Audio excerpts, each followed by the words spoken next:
Fala galera, beleza? Sejam bem-vindos ao perfil Los Medicandos. Hoje estaremos falando sobre os determinantes de McLachlan, um personagem muito importante na teoria da multicausalidade. Antes de mais nada, se inscreva aí no nosso canal, beleza? Curta o nosso vídeo, né? Ative as notificações. Você que está aí no Instagram, curta nosso vídeo, comenta sugestões para vídeos posteriores, beleza? Então o assunto hoje está relacionado aos princípios básicos da semiologia, né? Princípios e bases da prática médica. Ali nós tiramos como informação capítulo 1, 2 de semiologia, né? Lembrando que a referência bibliográfica é Porto e Porto, Semiologia Médica, beleza?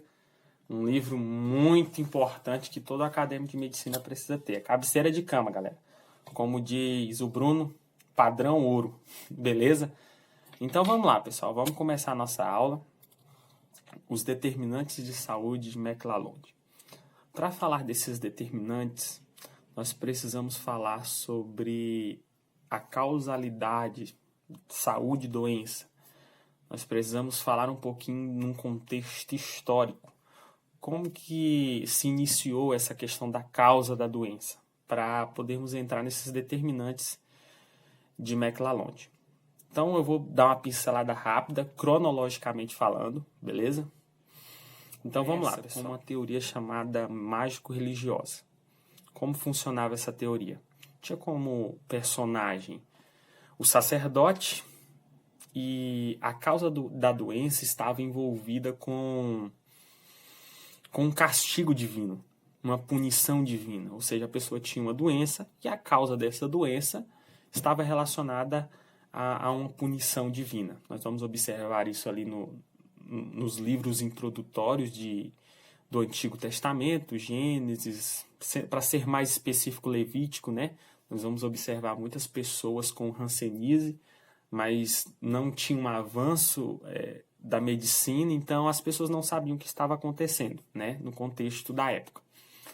Então, a primeira teoria dessa causalidade é a teoria mágico-religiosa, citada pelo Tratado de Porto e Porto, beleza? Avança e vem a teoria hipocrática, né, tendo como personagem principal Hipócrates. Ele começa esse modelo de sistematização, né, do método clínico, né, Hipócrates como o chefe da escola de Cos. Então, ele começa a observar a medicina com uma forma mais racional e natural. Ele começa a observar as causas das patologias, das doenças, com uma racionalidade, uma naturalidade. Ele observa que o ser humano tem sim um equilíbrio interno e tem um equilíbrio externo. E ele está voltado em uma tríade, ou seja, ambiente, natureza e corpo, certo? Essa é a base de Hipócrates. Ambiente, natureza e corpo. Tudo o que acontecia, patologicamente falando, estava relacionado a essa tríade. Natureza, ambiente e corpo. Avança o tempo, né? E ali no século XVII nós temos início a teoria miasmática, né? Começa ali os conceitos sobre o contágio, é um início, né, sobre o contágio. Então nós vamos observar essa teoria miasmática, né? A teoria miasmática falava que o contágio estava relacionado aos maus ares, né? Aqueles processos de petrifação, observava que a doença, as causas da doença estavam nos pântanos, certo? Então, se destaca essa teoria. Passamos no tempo, né, ali no início do século XIX aproximadamente, nós vamos observar a nova era. Aí nós entramos na teoria da unicausalidade, tendo personagem como Pasteur, Clock, certo? Então, a doença agora, ela é vista como... A doença começa a ser observada da seguinte forma. Existe um agente específico para a doença, ou seja, a pessoa tem uma patologia e está voltada a uma única causa, certo? Então, essa nova era confirma, né, essa questão do contágio, coisa que a teoria miasmática deu início, certo? A teoria da unicausalidade, ela confirma essa questão de contágio, mas peca no que se diz sentido a um agente único, certo? Então, observamos essa teoria da unicausalidade. Avança-se o tempo, certo? E ali na metade do século XX, em torno dos anos 60, 70, 80, entra a teoria da multicausalidade, certo? Teoria da multicausalidade. Por que, Thales? A teoria da unicausalidade, ela não consegue, ela se torna insuficiente. A literatura fala da seguinte forma: ela se torna insuficiente para explicar alguns avanços, né, de patologias crônico-degenerativas. Então, ela se torna meio que insuficiente, beleza? Aí entramos na teoria da multicausalidade, tendo como personagem principal Leavel e Clark, certo? Trazendo uma medicina mais preventiva, medidas relacionadas à prevenção, promoção. E nós temos os determinantes de McLalange, que é a ênfase dessa aula, beleza?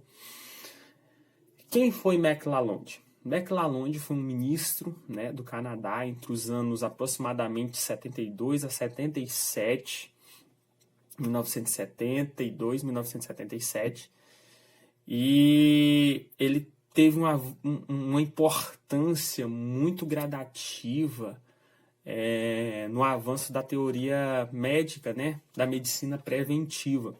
Por quê, Thales?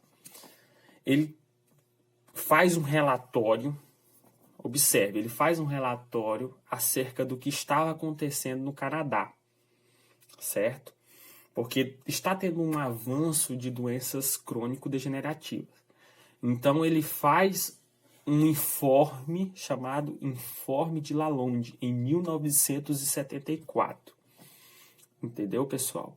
Então, ele faz esse informe e ele vai falar a respeito dos fatores relacionados à saúde do país, ou seja, as causas relacionadas ao avanço da patologia no Canadá.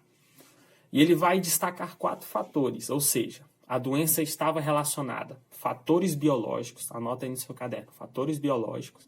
Segundo, serviços de saúde, certo? Serviços de saúde. Terceiro, ambiente. E quarto, estilo de vida.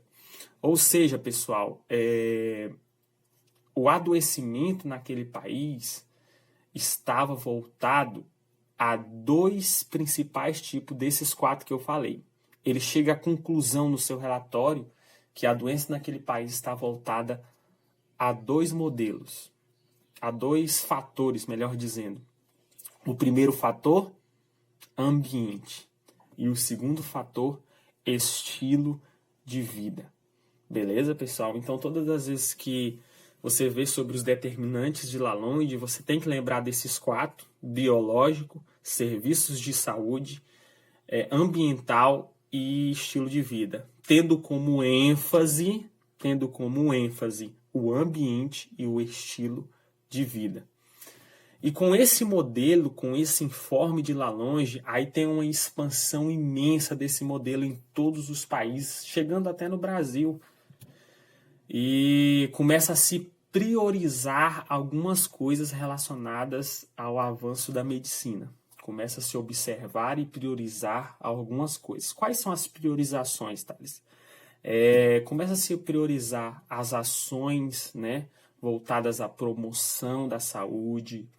Começa a dar uma ênfase nos programas para uma cidade mais saudável, Outra coisa importante, pessoal, a figura do médico da família é muito importante nesse contexto. Começa a dar uma importância no médico da família, porque o médico da família começa a trabalhar com uma prevenção e com uma promoção da saúde, certo? tem um papel importante na sociedade. E o que isso nos ajuda na prática médica, né? Nós precisamos reconhecer o papel do ambiente, né, na vida do paciente. É muito importante você entender e atuar na modificação de maneira favorável, certo? Nós precisamos entender que fatores ambientais estão relacionados à saúde do paciente, como também se capacitar para interferir de forma positiva acerca do estilo de vida do paciente. Nós sabemos que tem várias doenças que estão relacionadas ao estilo de vida do paciente, obesidade, né? Nós vamos ver que obesidade, hipertensão arterial, diabetes mellitus, são vários fatores para uma imensa gama de patologias, certo? Então é necessário mudar esse estilo de vida, beleza?